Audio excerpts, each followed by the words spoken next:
The sun was setting over Atlanta as Special Agent Rose Wilson wrapped up another long day at the FBI field office. She'd just closed a major case involving cybercrime, and all she wanted was to get home to her comfortable apartment and unwind with a cup of her favorite jasmine tea. The autumn air was crisp, and the streets were quieter than usual as she drove her navy blue sit-in through the familiar routes she'd taken hundreds of times before. Rose was particularly tired that evening.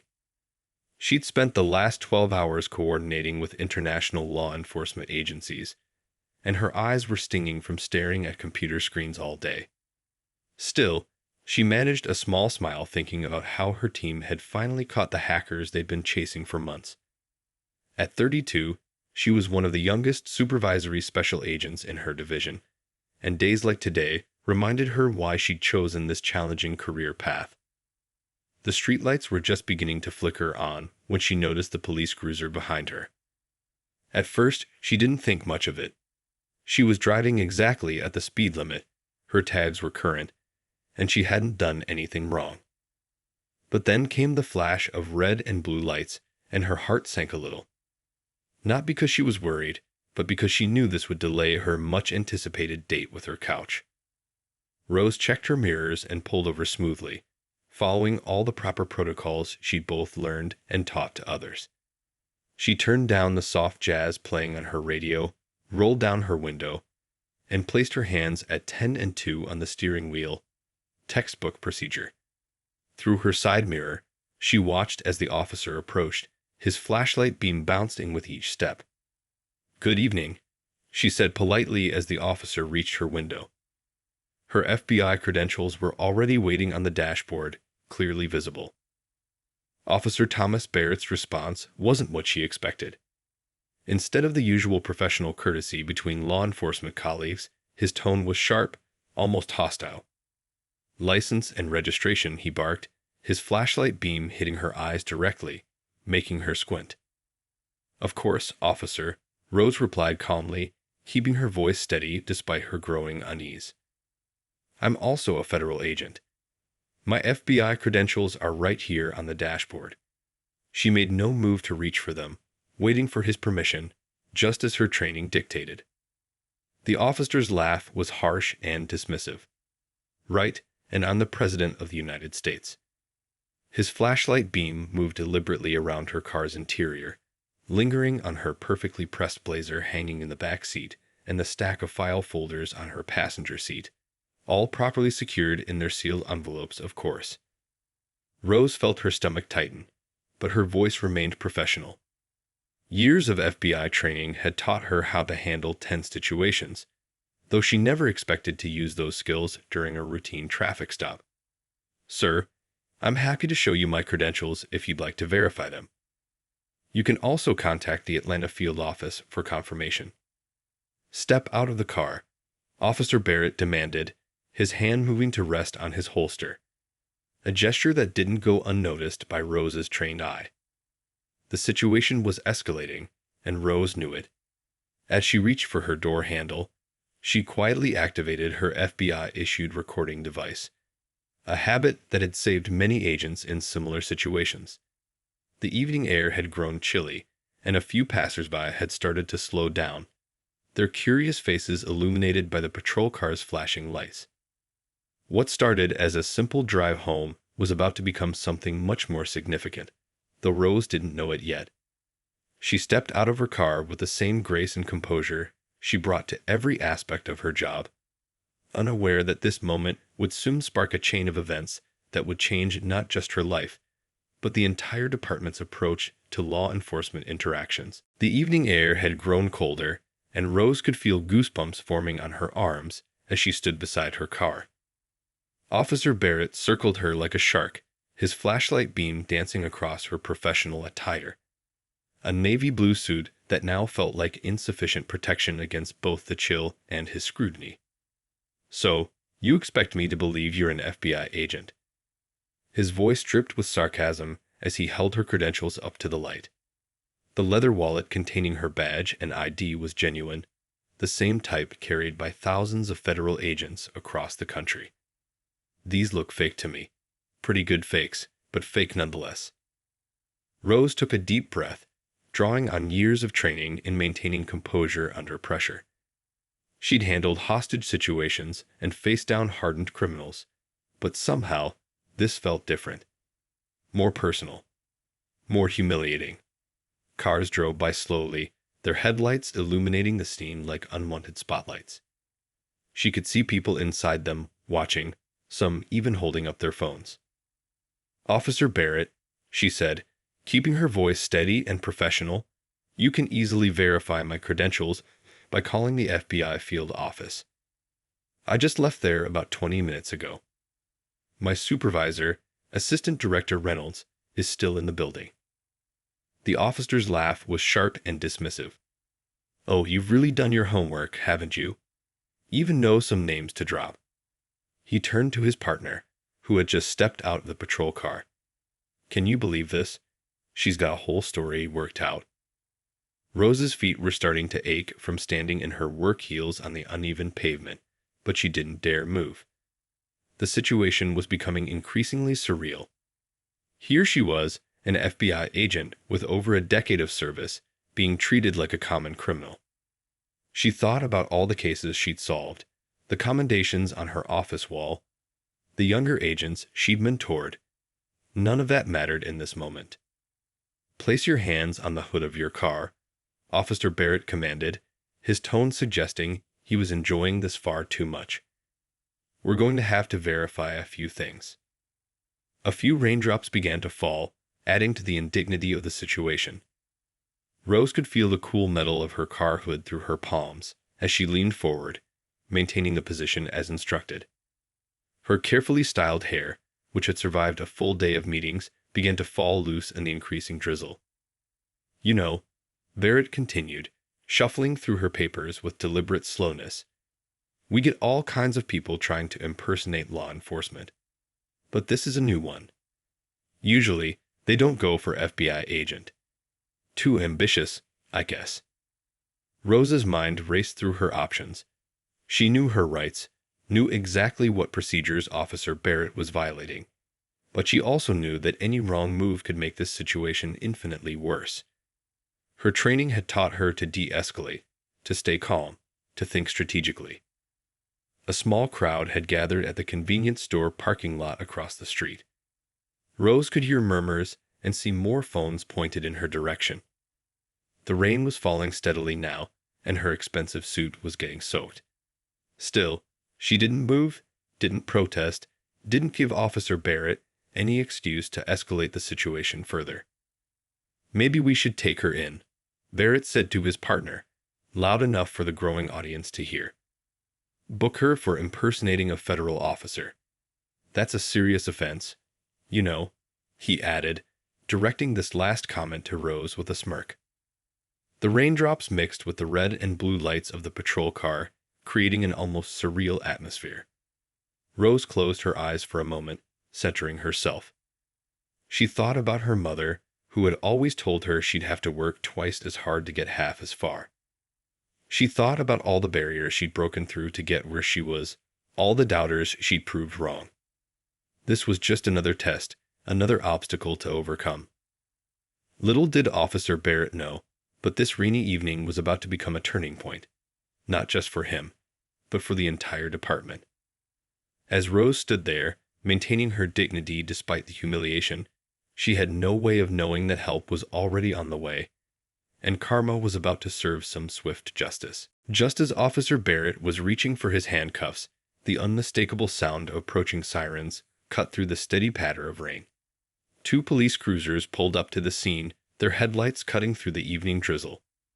Rose remained perfectly still, her hands still placed on her car's hood, but she felt a slight surge of hope. Maybe someone at the gathering crowd had called for additional officers, or perhaps her recording device had automatically alerted the FBI's emergency response system. The first person to step out of the newly arrived police cars was Lieutenant Michelle Lee, a veteran officer who'd spent 20 years on the force. She took in the scene before her with experienced eyes. The growing crowd of onlookers, the professionally dressed woman standing in the rain, and Officer Barrett's aggressive stance. What do we have here? Lieutenant Lee's voice carried the weight of authority as she approached, her steps measured and purposeful. She'd worked with the FBI on numerous joint operations over the years, and something about this scene wasn't sitting right with her. Officer Barrett straightened up, clearly not expecting to have to explain himself to a superior officer. "Caught someone impersonating an FBI agent," he said, trying to sound confident. "Got some fake credentials here." Lieutenant Lee's eyes narrowed slightly. She turned to look at Rose, and recognition flickered across her face. They had worked together just 3 months ago on a major human trafficking case that had made headlines. The task force meetings, the late-night strategy sessions, the successful arrests, it all came flooding back. "Officer Barrett," Lieutenant Lee's voice was calm, but carried an edge of steel, "you can step back now. I know this agent." She turned to Rose, her professional demeanor softening slightly. "Special Agent Wilson, I apologize for this misunderstanding." The change in atmosphere was immediate. Officer Barrett's face, which had been wearing a smug expression moments before, now showed the first signs of uncertainty. His partner, who had been standing quietly by the patrol car, suddenly found great interest in studying the ground. "Agent Wilson and I worked the Richardson case together this summer," Lieutenant Lee continued, her voice carrying clearly to the gathered crowd. "She led the task force that brought down one of the largest trafficking rings in the state." Rose finally straightened up from the car hood, her clothes damp from the rain, but her dignity intact. She smoothed down her jacket with steady hands, years of training helping her maintain her professional composure despite the situation. A second officer from the newly arrived backup, Officer Robert Chen, stepped forward with an umbrella, offering it to Rose with a respectful nod. He had also been part of that task force and remembered her skillful coordination of multiple agencies during the operation. The crowd across the street had grown larger despite the rain, and now their murmurs had changed tone, from curiosity about a potential arrest to disapproval of Officer Barrett's conduct. Several phones were still recording, capturing every moment of this dramatic turn of events. Lieutenant Lee picked up Rose's credentials from where Barrett had placed them on the car and handed them back to her with an apologetic smile. "These are very real, Officer Barrett. In fact, Agent Wilson's signature is on half the FBI training documents our department uses for joint operations." The red and blue lights continued to flash, creating an almost theatrical backdrop to the scene. Officer Barrett's face had gone from uncertainty to something approaching fear as the full implications of his actions began to sink in. His earlier bravado had evaporated like the steam now rising from the warm hood of Rose's car in the cool rain. "We'll need to document this incident," Lieutenant Lee stated firmly, her tone making it clear this wasn't a suggestion. She turned to Rose. "Agent Wilson, I assume you'll want to file a formal report as well." Rose nodded, maintaining her professional demeanor.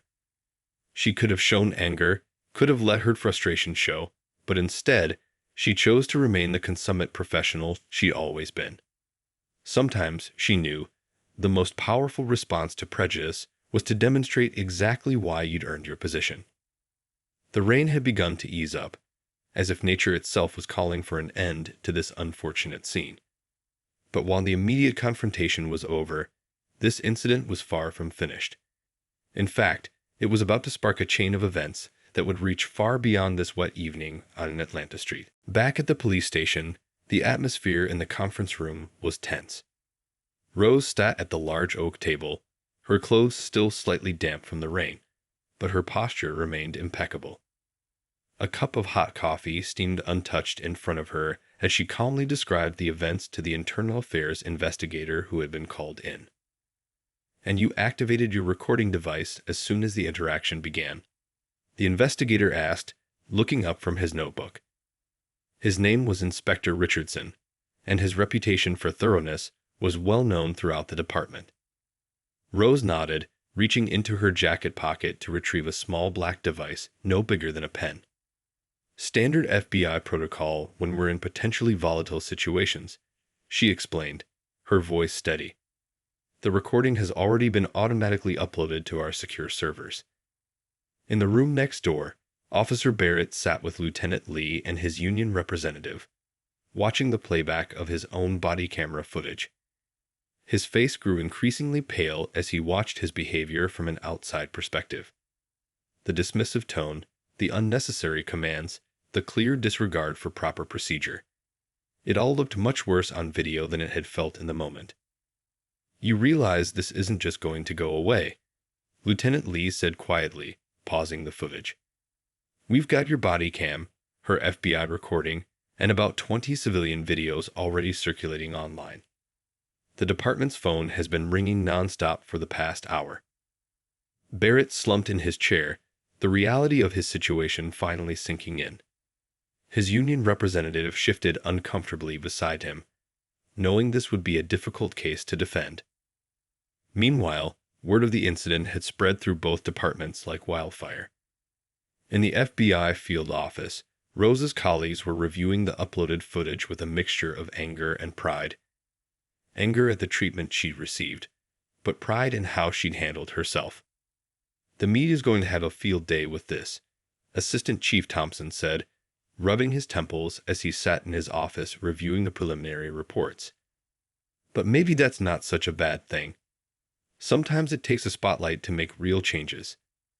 Out in the station's main area, officers gathered in small groups, discussing the incident in hushed tones. Many of them had worked with Rose on various cases over the years, and the stories they shared painted a picture of a consummate professional who had earned every step of her success. "Remember that bank robbery last year?" one officer said to his partner. "She was the one who figured out the pattern when nobody else could see it. Saved us weeks of work, probably stopped 3 more robberies from happening."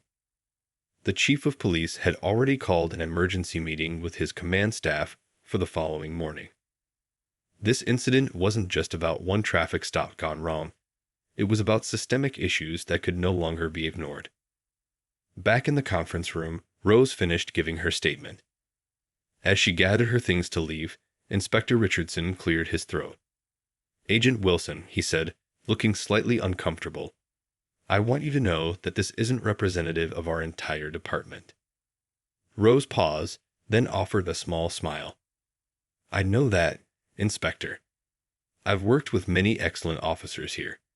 That's exactly why this kind of incident needs to be addressed, because it undermines the good work that most of your officers do every day." As she walked through the station toward the exit, Rose could feel eyes following her. But unlike the stares of curiosity from the crowd earlier, these looks were different, filled with respect, admiration, and more than a little guilt.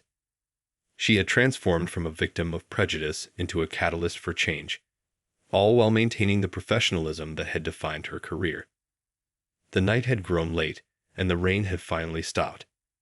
As Rose stepped out of the station, the wet pavement reflected the streetlights like mirrors.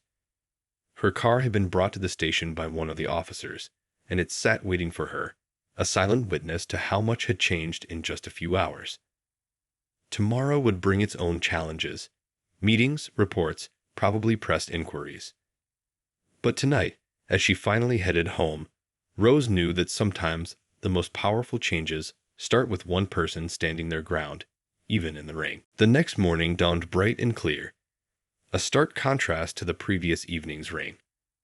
The incident had exploded across social media overnight, with video clips being shared thousands of times.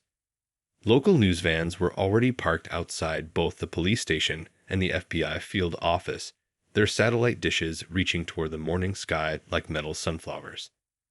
Inside the police department's Internal Affairs Division, investigators were working overtime. Detective Howard, a seasoned investigator with graying hair and reading glasses perpetually perched on his nose, sat surrounded by stacks of files. He'd been reviewing Officer Barrett's previous traffic stops, and what he found was troubling. "Look at this pattern," he said to his colleague, spreading out several reports across his desk. "In the past 6 months alone, there's been a clear trend in his traffic stops. The demographics can't be coincidental." The investigation had taken on a life of its own. What started as a single incident was revealing deeper issues that could no longer be ignored. Each file they opened seemed to add another layer to the story. At the FBI field office, Rose sat in a meeting with Civil Rights Division lawyers. The room was quiet except for the soft hum of the air conditioning and the occasional rustle of papers. She'd just finished reviewing her official statement for the third time. "Your recording was perfect," one of the lawyers said, closing his laptop. "Clear audio, timestamps, everything we need. But what really stands out is how you handled yourself. That composure is going to make a difference." Meanwhile, across town, Officer Barrett's dash cam footage from previous months was being analyzed. Technical experts noticed that in several instances, the camera had been turned off during crucial moments of traffic stops, a direct violation of department policy. Each discovery added another brick to the wall of evidence being built. The police chief called an all-hands meeting in the department's largest conference room. Officers filled every seat, with some standing along the walls. The tension in the room was thick enough to cut with a knife. "This stops now," the chief said, his voice firm but tired. He'd been up all night dealing with the fallout. "We're implementing immediate changes to our training protocols. Every officer will undergo additional bias training, and our traffic stop procedures are being completely overhauled." In the FBI building, Rosa's supervisor was fielding calls from other field offices across the country. Similar incidents had happened before, but rarely with such clear documentation. They wanted to know how she'd handled it, what procedures she'd followed, how they could better prepare their own agents. "We're turning this into a training case," her supervisor explained during their afternoon meeting. "Your experience, as unfortunate as it was, could help prevent similar incidents in the future." The investigation wasn't just about one traffic stop anymore. It had sparked a thorough review of the entire department's practices. Officer Barrett's previous arrests were being re-examined, complaints that had been dismissed were being reopened, and patterns that had been ignored were finally coming to light. In the police department's records room, clerks worked overtime digitizing years of traffic stop data. The numbers told a story that couldn't be ignored, a story of systemic issues that had gone unchecked for too long. Rose found herself becoming the unexpected face of change. Other officers who had faced similar discrimination began coming forward with their stories, encouraged by her example. Each new revelation added momentum to the growing movement for reform. Local community leaders reached out to both departments, offering to help bridge the gap between law enforcement and the communities they served. What had started as a humiliating experience for one agent was transforming into an opportunity for real institutional change. As the sun set on that second day, Rose sat at her desk, looking at the growing stack of emails and messages of support. Her phone buzzed with another news alert about the incident, but she didn't need to read it. She was no longer focused on what had happened to her, but on what could happen next. How this moment could become a turning point for both departments and the community they served. 2 weeks after the incident, the police department's conference room was packed for the press conference. The chief of police stood at the podium, his face solemn as camera flashes lit up the room like lightning. Behind him sat members of the review board, city officials, and community leaders. After a thorough investigation, the chief began, his voice carrying clearly through the speakers. "Officer Barrett has been terminated from his position with immediate effect." The announcement sent a ripple through the crowd of reporters, their hands shooting up with questions. But the chief wasn't finished. "However, this is just the beginning. Our investigation revealed systemic issues that require immediate attention. Today, we're announcing comprehensive reforms to our department's training and oversight procedures." In his home, Officer Barrett watched the press conference on his TV, still in disbelief at how quickly his career had unraveled. His phone had been ringing nonstop with calls from reporters, but he hadn't answered any of them. The union had advised him to stay quiet, but they'd also made it clear they couldn't help him fight this termination. The evidence was too overwhelming. Back at the FBI field office, Rose was reviewing the final report with her supervisor. The thick document detailed not just her incident, but 5 years of similar complaints that had previously been overlooked or dismissed. Her case had become the key that unlocked a door many had tried to open before. The police department wants you to help develop their new training program, her supervisor said, sliding another document across the desk. They think your experience could help prevent similar incidents in the future. Rose picked up the proposal, reading through it carefully.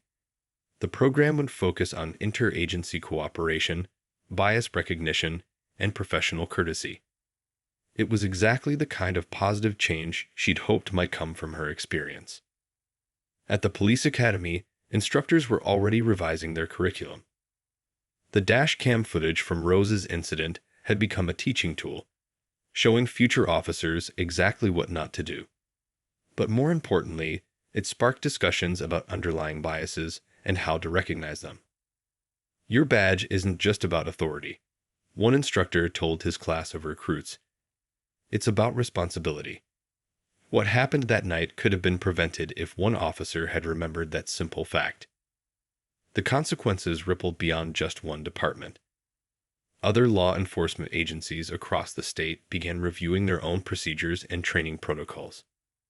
Rose's recording device had sparked discussions about transparency and accountability throughout the law enforcement community. Community leaders who had long pushed for police reform found themselves finally being heard. Town hall meetings were organized, bringing together law enforcement and local residents for honest discussions about trust, respect, and accountability. This isn't about pointing fingers, one community leader said during a meeting. It's about making sure every officer treats every citizen with the same respect, regardless of who they are or what they look like. Late one evening, Rose received an unexpected email. It was from Officer Barrett's former partner, thanking her for how she'd handled the situation. He admitted he should have spoken up that night, and her professionalism had made him realize the cost of staying silent in the face of wrongdoing. The local paper ran a series of articles examining similar incidents from the past decade. Reporters discovered that Rose's case wasn't unique. It was just the first one with undeniable evidence that couldn't be ignored or explained away. As summer turned to fall, the changes became more concrete. New body cameras were issued to all officers, with strict policies about when they could be turned off. Regular bias training became mandatory, not just a one-time course. Independent oversight committees were established to review complaints. Rose's FBI credentials, which Officer Barrett had dismissed as fake, now hung in a frame in the police academy's main hallway. A reminder to every new recruit about the importance of professional courtesy and the consequences of letting bias cloud judgment. The incident that had started on a rainy evening had grown into something much larger than anyone expected. It wasn't just about one traffic stop gone wrong anymore. It had become a catalyst for real, lasting change in how law enforcement operated and how officers treated each other and the public they served. 1 year had passed since that rainy evening. The FBI Academy's main auditorium was filled to capacity, with fresh-faced trainees sitting attentively as Rose stood at the podium. The spotlight felt warm on her face as she looked out at the eager faces before her. "I never planned to become part of a training program," she began, her voice carrying clearly through the room. But sometimes the most important lessons come from unexpected moments. The screen behind her showed dash cam footage that everyone in law enforcement had now seen dozens of times. In the audience, a mix of FBI trainees and police cadets watched intently. This joint training session was just one of many changes that had grown from that incident. The walls between different law enforcement agencies had started to come down, replaced by bridges of understanding and cooperation. "The badge you'll wear isn't just a piece of metal," Rose continued, touching her own FBI credentials. "It's a symbol of public trust. And that trust goes both ways, between us and the public, but also between different branches of law enforcement." In the back of the room sat Lieutenant Lee, now promoted to captain, who had helped turn that night around. She nodded as Rose spoke, remembering how differently things could have gone if she hadn't recognized the FBI agent that evening.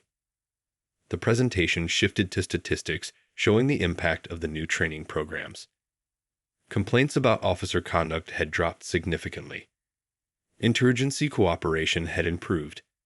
But more importantly, officers reported feeling better equipped to handle their own biases and those of their colleagues. Change doesn't always come from grand gestures, Rose explained, clicking to the next slide. Sometimes it comes from small moments of choosing to do what's right, even when it's difficult. From speaking up when you see something wrong. From treating everyone with the respect they deserve. A hand raised in the audience. A young trainee asked how she had stayed so calm that night. Rose smiled, remembering the rain on her face and the humiliation she'd felt. I remembered my training, she answered honestly. But more than that, I'd remembered why I joined law enforcement in the first place, to make a difference. Sometimes making that difference means being the bigger person, even when every instinct tells you to react differently. After the presentation, a group of trainees gathered around Rose, asking questions and sharing their own experiences. One young officer mentioned how her story had inspired him to join law enforcement, hoping to be part of the positive change. In the hallway outside, a wall of photos showed various moments from the past year: community outreach programs, joint training sessions, award ceremonies. Rose's incident had sparked a movement that went far beyond one traffic stop or one department. Later that evening, Rose sat in her office, looking at an email that had just arrived. It was from a police officer in another state, sharing how their department had used her case to implement similar changes. These messages came regularly now, each one a reminder that positive change was possible. On her desk sat a framed photo from last month's graduation ceremony at the police academy. She had been invited as the keynote speaker, and the image showed her surrounded by new officers, all of them committed to doing things differently, to being part of the solution. The sun was setting outside her window, painting the sky in shades of orange and pink. Rose thought about how different things looked now compared to that rainy evening a year ago. What had started as a moment of humiliation had transformed into a catalyst for change, a teaching tool, and ultimately, a story of hope. Her phone buzzed with a message, another department requesting her to speak at their training session. As she picked up her phone to respond, she smiled, knowing that the real legacy of that difficult night wasn't just in the policy changes or new training programs. It was in the countless small moments of change happening every day, as officers across the country chose to do better, to be better. The story wasn't over. It was still being written, one interaction at a time, by every officer who remembered her story and chose to make a difference in their own way.